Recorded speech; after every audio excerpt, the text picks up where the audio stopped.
Shiv Shambhu रक्षमम्। Hello सांग माने मु साई आज आसी बुलिबाकू केदारनाथ धाम को। अरे आपण माने भाबिले कि सत्तर केदारनाथ बोले है नाम से केदारनाथ नुआ ये केदारनाथ।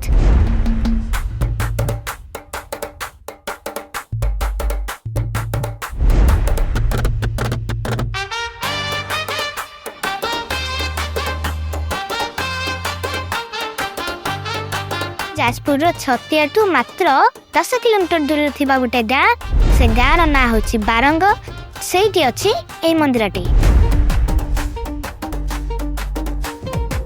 पूरा अबिकल केदारनाथ मंदिर बेले देखा जाउछे। ओडिसा रे बहुत लोक सोशल मीडिया रे देखथिबे आ किछि लोक भी पाखरु आसी कि मंदिर को देखथिबे। सत कथा हैला जो माने देखि नांदी मु सेमानक पई एटिके आछि। मु जानि छी आपण माने वीडियो देखला परे निश्चय एटिके आसीबे।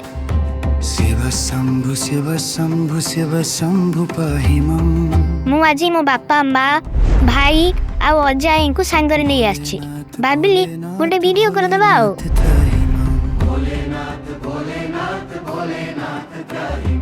जतधारी रक्षमं देवातरहिमं। शांत सरल परिवेश को सुंदर सबुजिमा पूरा झकास हेछि।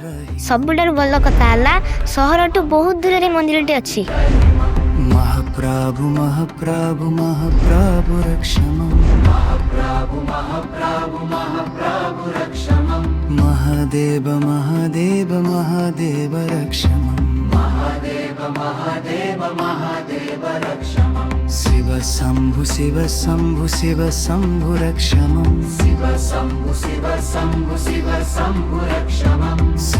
पाखरे अछि गोटे छोट गाँ।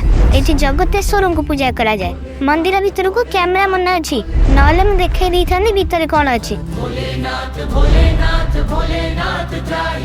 जतधारी रक्षमं देवा त्रयीमं। एबे अवश्य भीड़ टिके कम अछि। ए मंदिर बहुत पुराना हेले यार रूपरेखा एबे परिवर्तन हेछि। से जा भी हो जाडाला किंतु मस्त हेछि। आपण माने जदी ट्रैवल करिया को बोल पांती तो निश्चित भाबे जाडा को आपण लिस्ट रे रखंतु। रहिली पुणी देखाबो आउ गोटे अध्याय रे आउ गोटे स्टोरी रे। जय जगतेश्वर।